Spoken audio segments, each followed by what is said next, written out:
Alors ce que j'aimais faire quand j'étais enfant, c'était je pensais que je savais voler. Alors je m'élançais en faisant un grand geste dans les deux bras et je pensais vraiment que je volais sur plusieurs mètres. Ça dépendait des situations, mais j'aimais quand même bien grimper dans les arbres, aller dans les endroits où il fallait pas aller, enfin voilà, faire des choses qu'on n'avait pas le droit de faire. Alors moi, c'était pas le Père Noël, c'était Saint-Nicolas, parce que je viens de Fribourg. Et j'ai reconnu l'ami de mes parents qui jouait Saint-Nicolas pour... Oula, alors mes parents n'étaient pas très contents. Ils étaient même très inquiets, mais ils ont eu l'intelligence de me dire ok, on te laisse 2 ans pour essayer et après on en rediscute. Mon professeur de théâtre au cycle d'orientation, il avait une énergie et un enthousiasme. Et vraiment, j'ai senti que c'était un endroit de liberté, que c'était ma maison, où c'était où je pouvais être qui je voulais être, comme je voulais être. Ce que moi j'essaie de faire, c'est d'être la plus poreuse possible avec mes partenaires et de pas, euh, pas comment dire, pas obliger les émotions, mais plutôt les laisser venir et les essayer de traverser, et moi d'être le plus ouverte possible.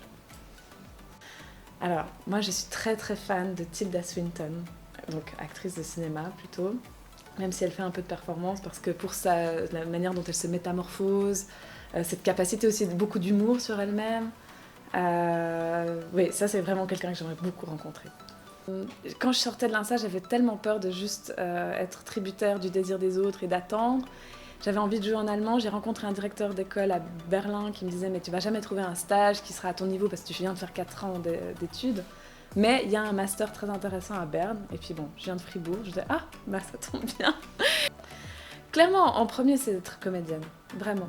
Après, c'est vrai que j'aime bien avoir un projet en tant que metteuse en scène tous les 3 ans peut-être, qui me permet en fait d'essayer des choses que je ne vois pas ailleurs et d'expérimenter avec d'autres personnes des choses que j'aimerais bien voir.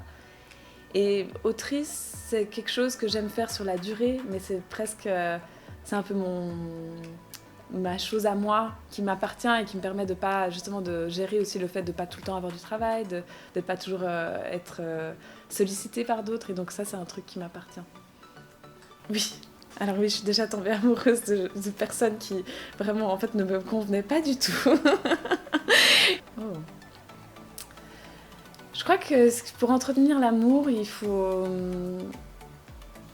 peut-être réussir à des fois sortir un peu du marasme du quotidien et simplement, soit par des mots ou des gestes, nous rappeler que l'amour nous dépasse un peu. Il y a quelques tubes de Mylène Farmer, par exemple, que je suis que j'adore chanter. Ah, ce qui manque jamais dans mon frigo, je pense, c'est de la moutarde et un morceau de gruyère. Ce serait certainement quelque chose avec beaucoup de légumes. Et de temps en temps, quand même, un steak pour ne pas manquer de fer. Ah bah mon dernier fou rire, c'était ce matin avec mon amoureux, qui me fait énormément rire. Le toucher est celui qui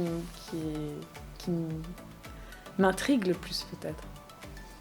Alors oui, là, enfin disons, j'en ai qui sont en cours, mais la prochaine fois où je joue, ce sera le 26 mars à Bienne pour le Théâtre de la Grenouille. C'est cette fille-là, un monologue sur le harcèlement scolaire qu'on joue. Alors on fait pas mal de scolaires, mais il y a 2 dates le 26 mars publiques. Oui, peut-être n'oublions jamais que les oiseaux chanteront toujours.